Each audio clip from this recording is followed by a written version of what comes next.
Magyanatimirandasya Gyananjana Shalakaya Chakshur Militanjena Tasmai Shri Guruve Namaha.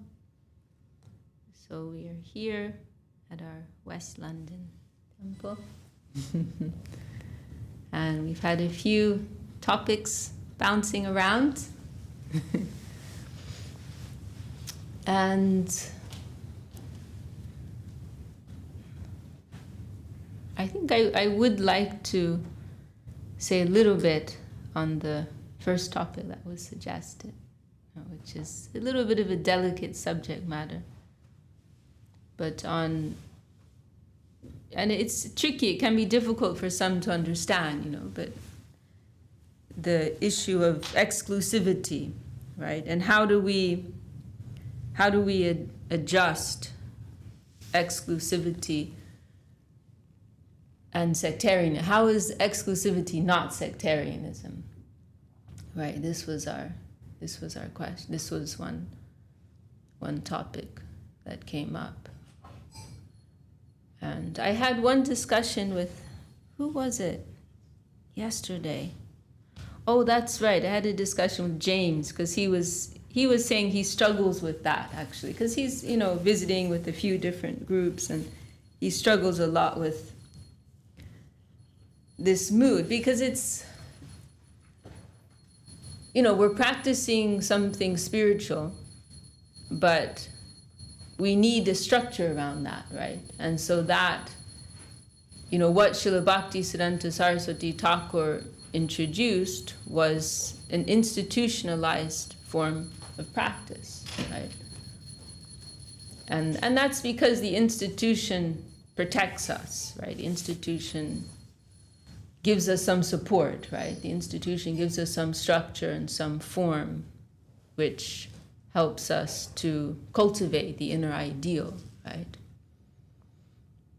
And where sectarian comes in is where, when our faith is more focused on the institution and the structure than it is actually on the inner substance that we are cultivating. And then I said to James, I said, well, how would you say that I'm not sectarian? Right? Because he was saying how he's, not here, but some other places he was going. He finds this a lot, right? My place is the best, and and if you don't do this, you're going to hell, and this type of thing, right? And then I was just being thoughtful, and I said, well, then how am I not sectarian, right? Some may say because I'm not interested in visiting other places, right? And then I said, well, this is how I would adjust it, that I feel like I am eating the most delicious ice cream. And I'm not interested, I'm fully satisfied by this ice cream. And I have no desire, no interest to go and taste ice cream anywhere else. And I'm inviting you, do you want to come and eat this ice cream? And so then we were like kind of joking, and then he was saying, yeah, that's quite different than you can only eat this ice cream and no other ice cream. And if you eat any other ice cream, you're going to hell. Right? There's a difference, right? Like, this ice cream is so wonderful. Right? You can go somewhere else if you want, but I don't think you're going to find anything better than this, right? Why waste your energy, right? And so I would say this is like a very simplified way of explaining, exclusivity. That, what we're receiving from our gurus is something so refined and so specific, right? And so attractive also. And there's so much depth to it, right? So why will we lose energy, right? Why will we lose energy by searching in other places? If we already feel that, I've come to a place of such great substance, right, such great depth, then surely it will be to my best benefit to give all my attention here, right? I feel in order to appreciate the wealth that is coming from our gurus, we could spend many lifetimes, right? And that, this is the case with any subject matter. Even if you look in like the world of education, right? Like if you look at, there's chemistry at kindergarten level, there's chemistry at high school level, there's chemistry at degree level, there's chemistry at PhD level, right? And if you look, it's all becoming more and more refined and more distilled, right? And there's so much depth, within one tiny area of that huge subject, there's infinity, you could say, right? So that's one consideration. Then another thing which came up is, in terms of how we will try to keep our temples, like places for pure, exclusive representation, right? Because this is the thing. It's like if you want to hear about one thing, you can go to this place. If you want to hear, if you want to, we want to keep this a place that is purely representing the message of our gurus, right? Because if people want to hear, if people want to go hear about Buddhism, they will go to a Buddhist temple, right? If people want to hear about Christianity, they'll go to a church, But this place is specifically for, it's not also a venue for various social or national or political matters, right? That was another thing that came up. But this is, if someone is interested in doing that, there are many places that can serve that purpose, right? But this place is existing exclusively for that. We have a duty to protect that. And we're reminded of an incident with Srila Bhakti Siddhanta Saraswati Thakur, where there was some discussion of, I think it was in the Bagh Bazaar Gaudiya Math in Kolkata. There was some, because they had this, it was a beautiful new temple that was built, right? The Bagh Bazaar Gaudiya Math became the flagship math amongst all the Gaudiya Maths.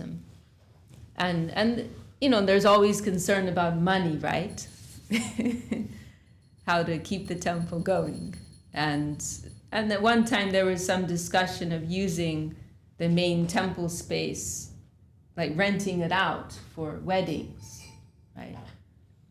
And Saraswati Thakur heard about that, and he was very upset, and he instructed that they make this like plaque or some type of sign. It's in our mat in Navadvip too. You remember in the temple in Bengali.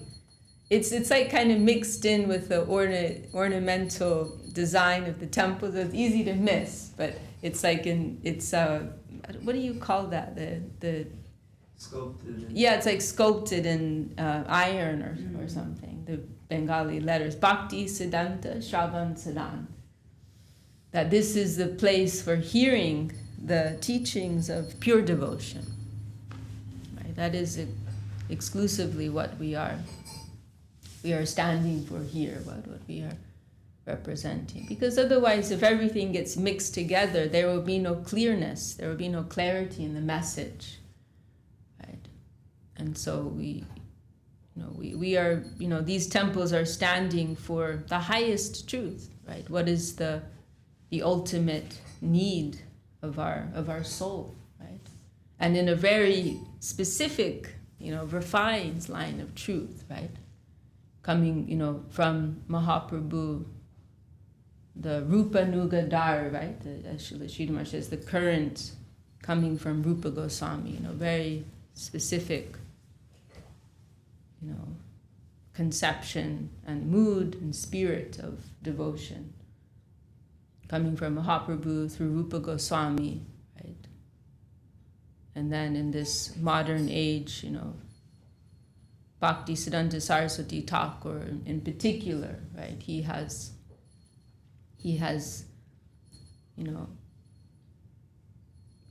presented, how we will cultivate, how we will practice in this particular age. He has clarified, what is the message, what are the teachings of pure devotion, right? And how do we practice that day by day?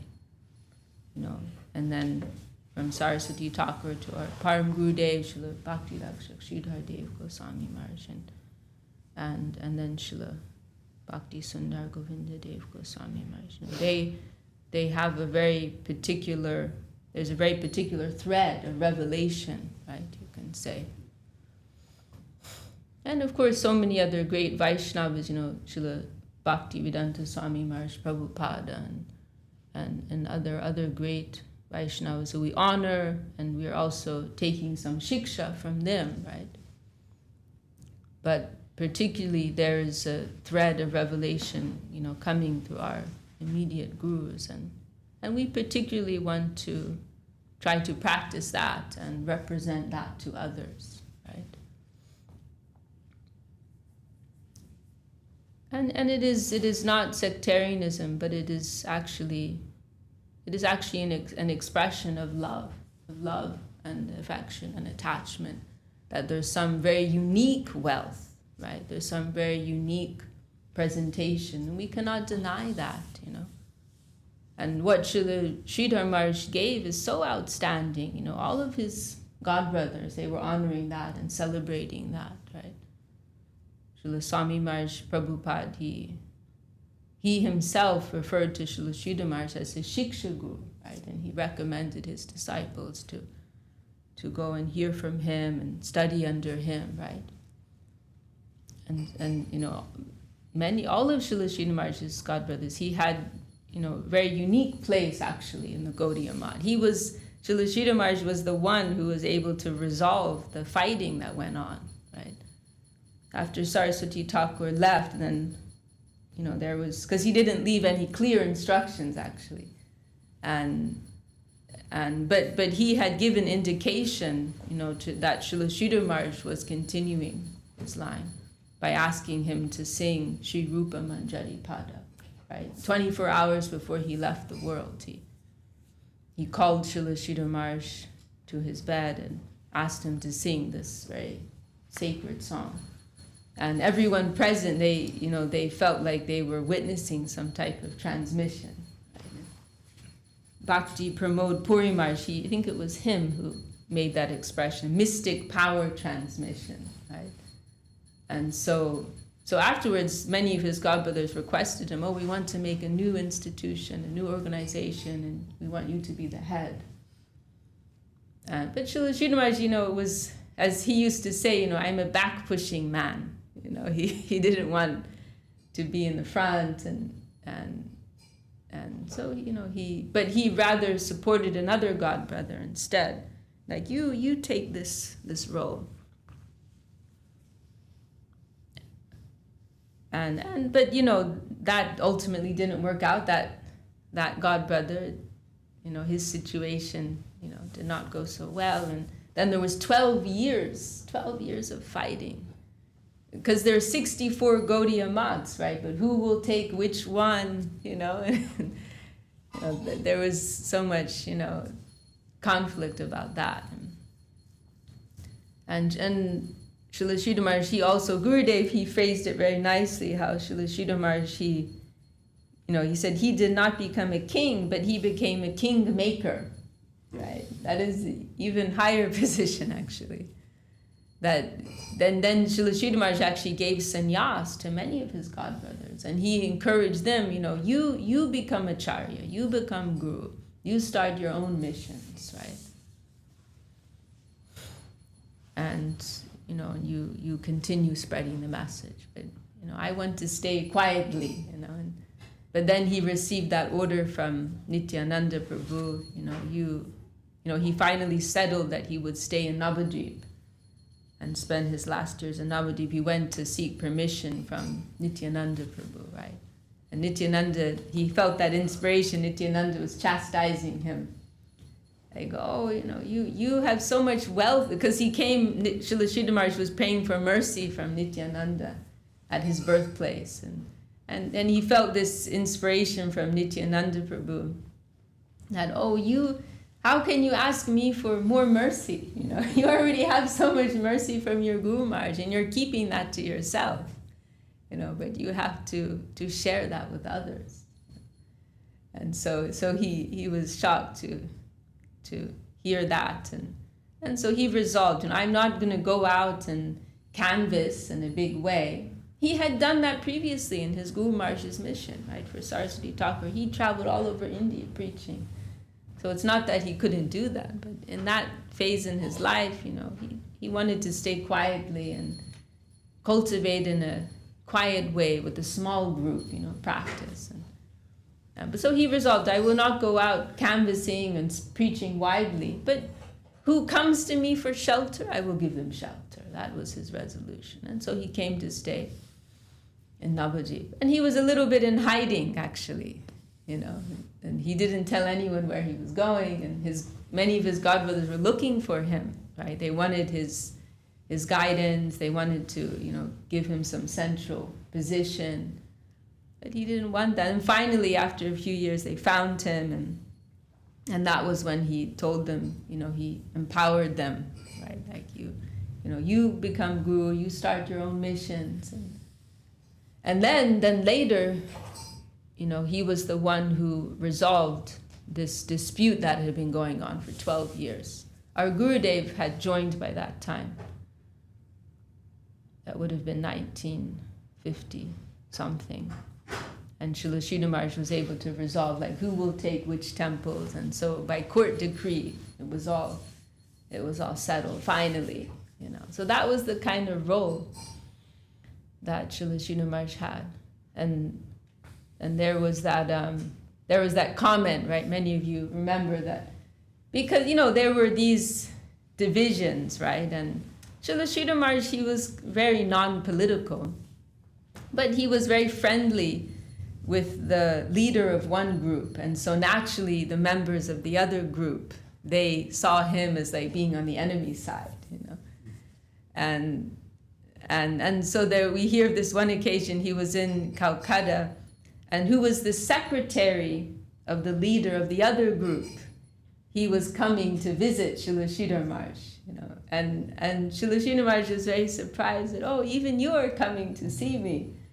And he said yes, and he said, he mentioned these three qualities, right? Because of your deep intelligence, what was it? Deep intelligence, strong common sense. Oh, and indifferent nature, his neutrality, his that. Maybe it was a different word, but that idea, that you're nira, the Bengali word nirapekka, this detachment, indifference, neutral position, right? Not becoming involved with the duality and this side, that side, and all these things. So your deep intelligence, strong common sense, and this indifference, detachment, like that. I want to have your darshan. I want to hear from you and to see you. And so that was the type of position that Srila Sridhar Maharaj had, and what to speak of such profound realizations, that he shared, how elevated, how pure, of what depth they are, we can't even properly understand. Giving explanation on the Brahma Gayatri mantra, right? What is that? Artoyam Brahma Sutranam Mahaparimita. Connecting, showing how the Brahma Gayatri is in line with the message of Srimad Bhagavatam, conclusion of Sri Chaitanya Mahaprabhu, and ultimately bringing us to Radha Dasyam, the servitorship of Srimati Radharani, in line with Rupa Goswami's conception, Saraswati Thakur's conception. Giving explanation on the Chatur Shloki of the principal verses of Bhagavad Gita, right? All of these things. Giving us Prapana Jivanamrita, consolidating all this wealth from our gurus in the line of pure devotion and teachings of Sharanagati, it is in that book, Papana Jivanamrita, that was originally composed in Sanskrit. We don't, our Gurudev, that's actually one unfulfilled desire of our Guru. He wanted it to be printed in Sanskrit, which it hasn't been yet. It was printed in Bengali, translation, and English, but not Sanskrit. But that's originally fully Sanskrit work. It is very high level. And we hear one of Srila Sridhar Maharaj's godbrothers, every day he had a practice of reading a chapter of Bhagavad Gita. But after Prapana Jivanamrita was published, he changed, and every day he would read a chapter of Prapana Jivanamrita instead. All of these things, it's a very unique wealth of a very profound nature. And there's so much. If we are just on the surface of things, we won't see that. But if we look with a deeper eye, we will see we can spend many lifetimes. It is not in every yuga that this type of spiritual wealth will come into this world. Really, that is the case. It is of a very high nature. So we have so much here. Actually, we have so much on our plate in front of us, and so we want, in a distilled way and in a focused way, we want to give all of our attention there.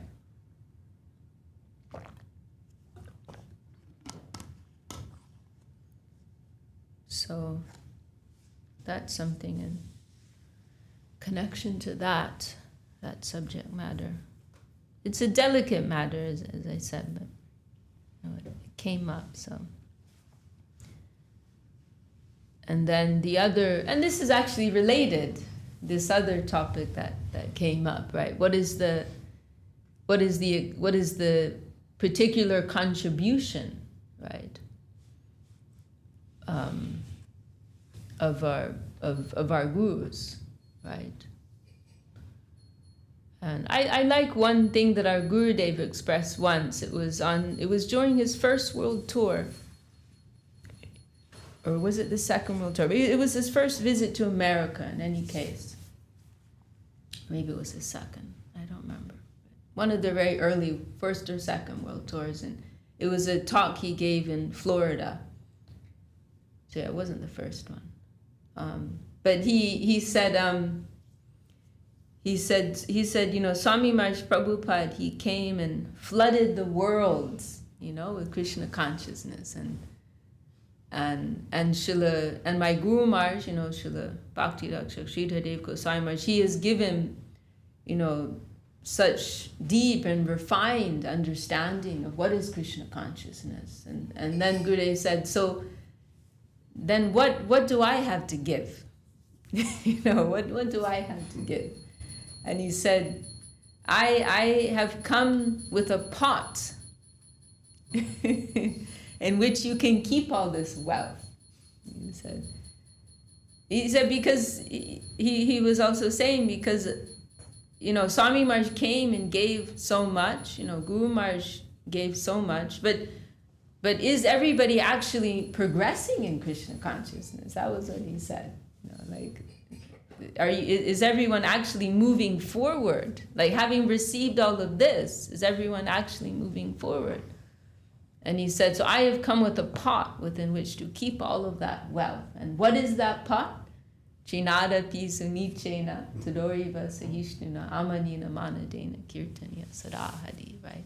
These teachings of Mahaprabhu, of one who is more humble than a blade of grass, more tolerant than a tree, who can give all honor to others, right? Such a person is qualified. Give honor without expecting it for oneself. Such a person, kirtanya sadahadi, is qualified to always chant the holy name. So, clear, I feel that this is one of Srila Govinda Maharaj's, very important contributions, clear, practical advice on how we can go forward, right, in a practical, living way. Srila Swami Maharaj Prabhupada, he gave one installment, right, of Krishna consciousness, and Srila Sridhar Maharaj, he gave another installment, taking it deeper in terms of the Siddhanta, the message.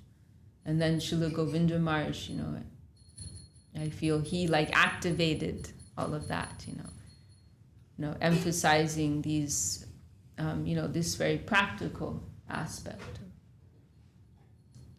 of culturing the right mood, right? That yes, we can chant 16 rounds, right? Yes, we can understand so many profound aspects of the Siddhanta, but do we have the mood, right?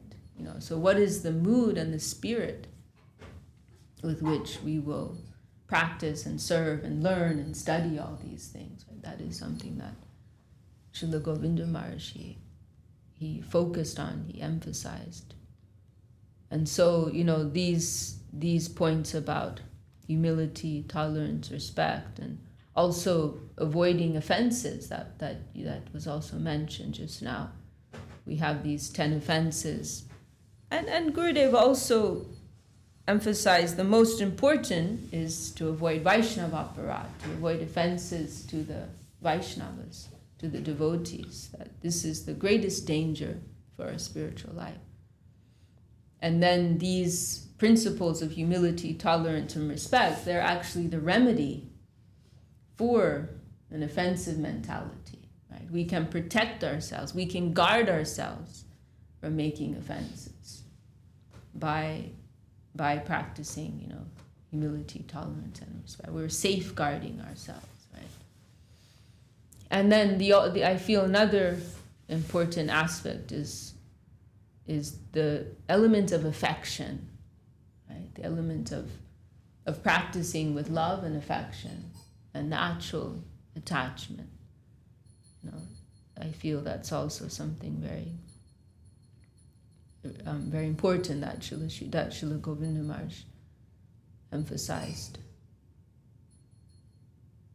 There was something earlier someone here said, I can't remember what it was, but along the lines of because it can be a little overwhelming, right, in our spiritual life that, there's so many things we need to do, so many things we have to deal with, so many things we have to understand, so many things we're supposed to practice. So is there one harmonizing center that helps us to adjust everything? And I feel that harmonizing central element, central thread is attachment for one's guru, right? Affection for one's guru. And no, that's right. You were saying about how can we keep it simple. And so I feel that this principle simplifies everything. That, I want to make my guru happy. Suddenly 1,000,001 questions are answered. How can I make my guru happy? How can I make the Vaishnavas happy? Sometimes I will tell people, my religion is to make my guru smile.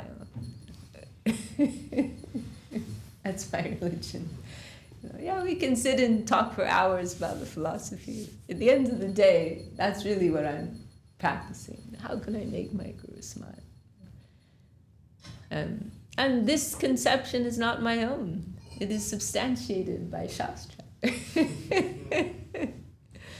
There's one verse in Srimad Bhagavatam saying, first, it's in Gaudiya Kantahara, that verse, that shloka collection. It's in Bhagavatam. Now, first we conquer tamagun with rajagun, right? You conquer the mode of ignorance with the mode of passion. Then we conquer rajagun with sattva gun, right? Then we conquer the mode of passion with the mode of goodness. And then we overcome that with shuddha sattva, pure goodness. That means the nirguna plane, the transcendental plane, beyond the saguna plane, beyond the worldly modes of nature. Goodness, passion, ignorance. These are all material energies, actually.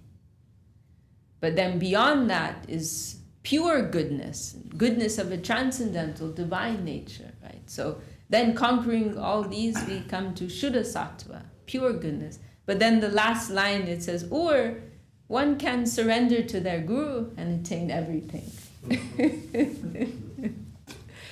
And our Gurudev, he told how one devotee, and when this is in his young years in the Math, and because he came, our Gurudev joined as a 17-year-old boy. And after 1 week of his joining, his Guru Maharaj started telling people, oh, he will be my successor. So naturally, he was set up, to be the recipient of envy and all these things, right? So he had a hard time. Our Gurudev made some comment, like that was when my fighting life began. Because some of the devotees were very envious, made a lot of trouble for him. And so there was one senior devotee in particular who was always like picking on him, and oh, you're doing this wrong and you're doing that wrong.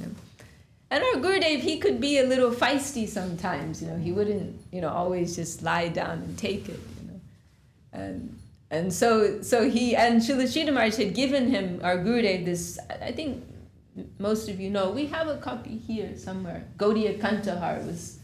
It's a very nice verse collection.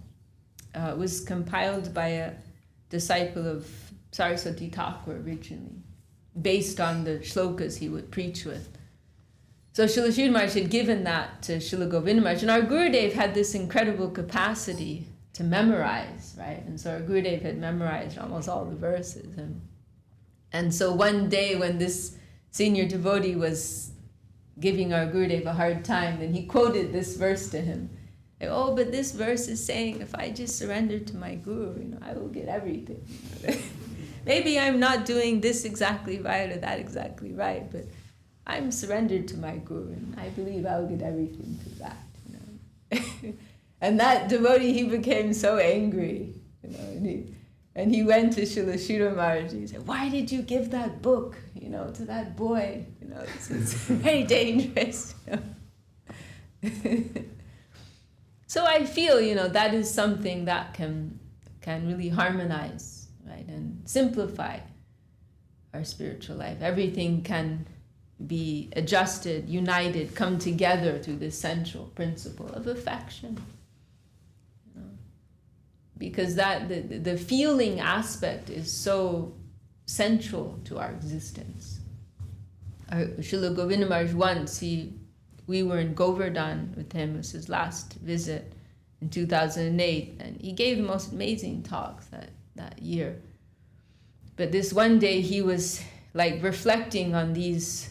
This is something mentioned in the scriptures, right? These 3 aspects of the soul, the feeling tendency, right? It is also connected with Satchit and Ananda.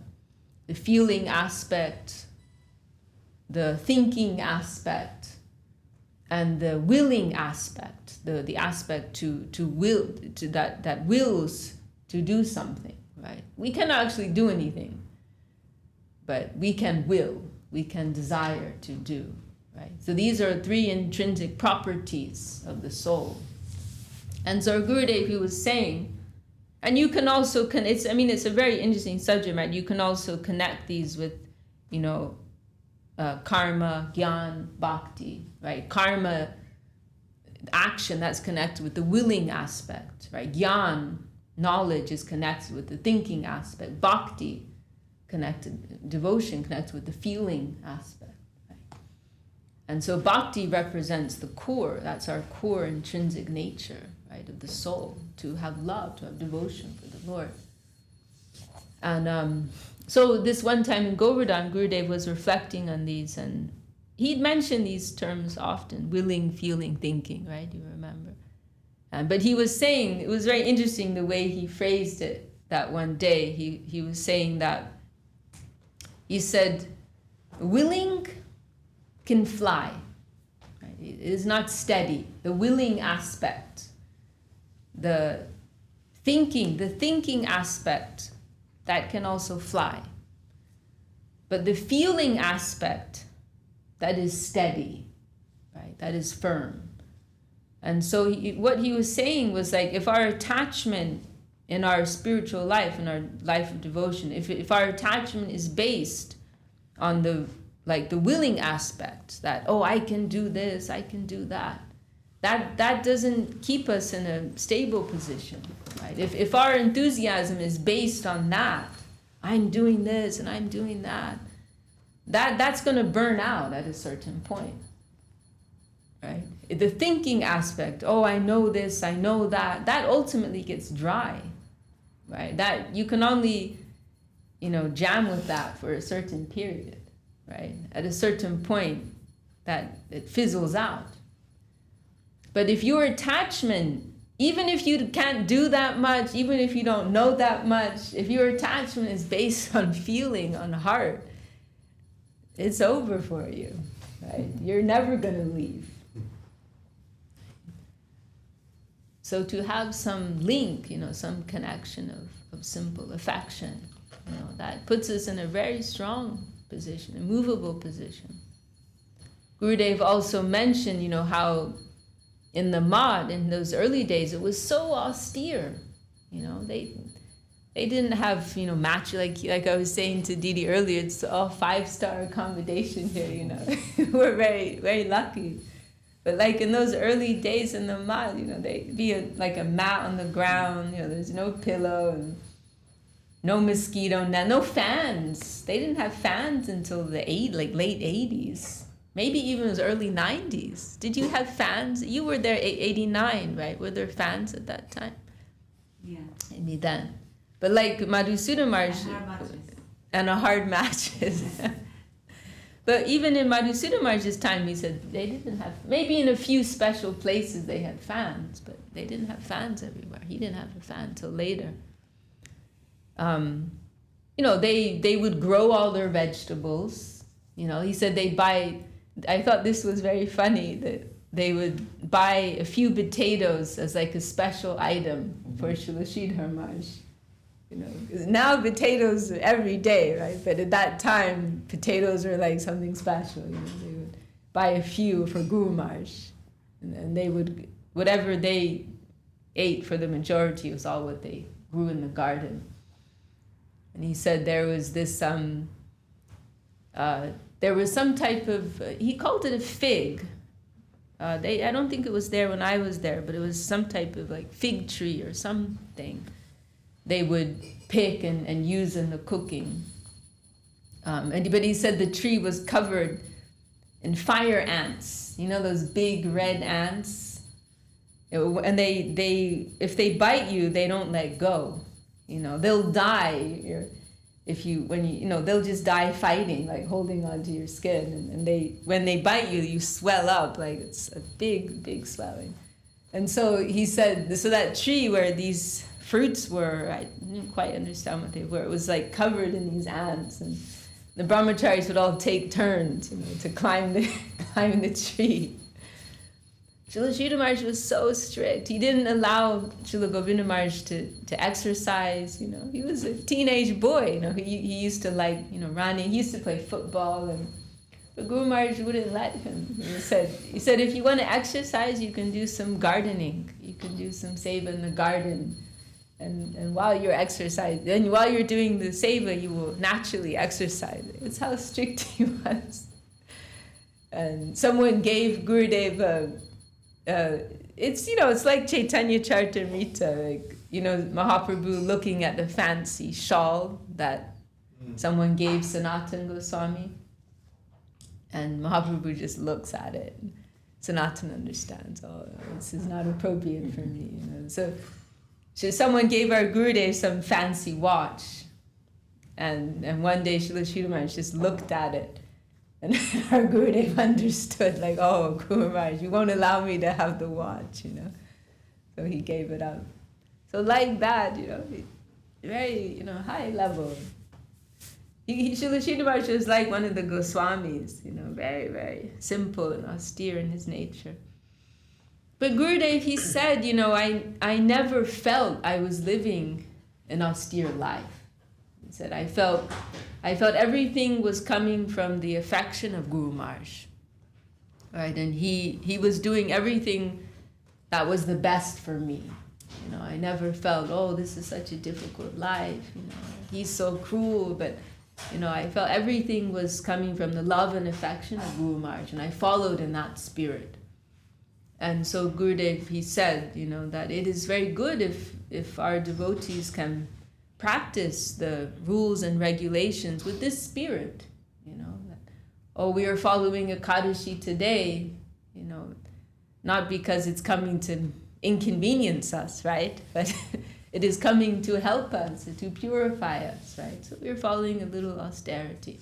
We're living this lifestyle, waking early in the morning, right? Everyone here, waking up for 6 a.m.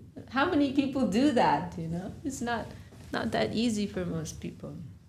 Everyone's making some austerity, doing the puja every day, and so much, the cooking, you all know, you're making a lot of austerity, but you're doing it happily, right?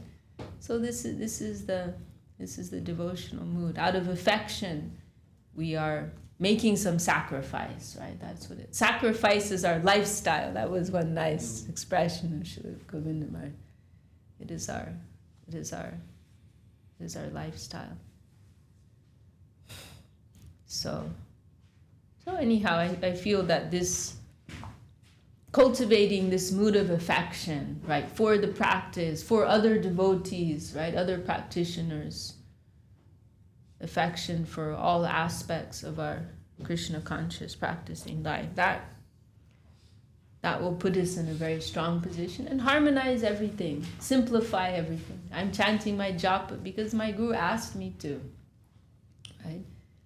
This devotee is, making my life very difficult.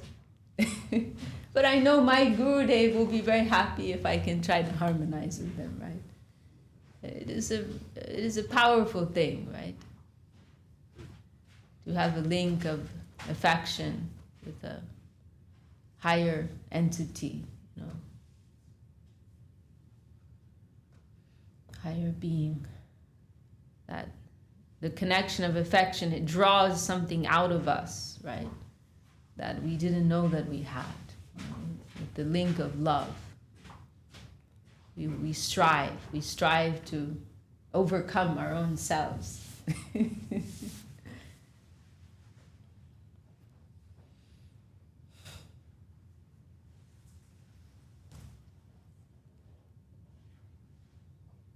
Any last comments from anyone, or should we close there?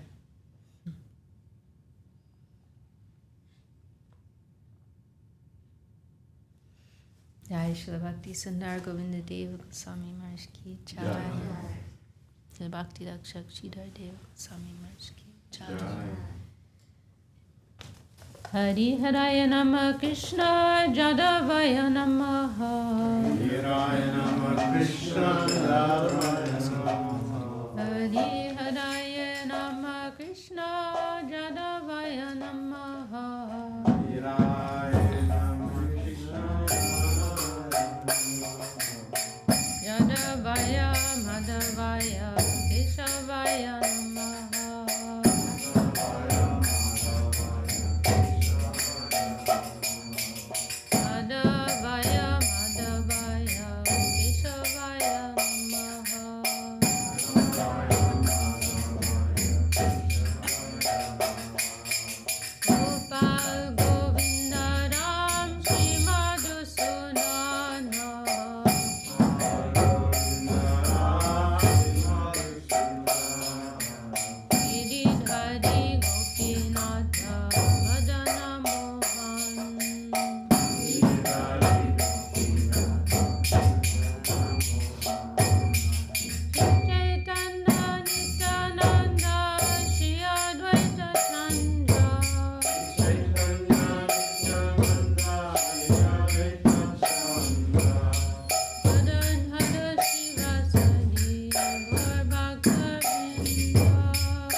Jai Shri Shri Guru Gauranga Sundar Radha Giridhari Ju ki Jai Vaishnava Vrinda ki Jai Shri Hari Nam Sankirtan ki Jai Jai Gaur Prem.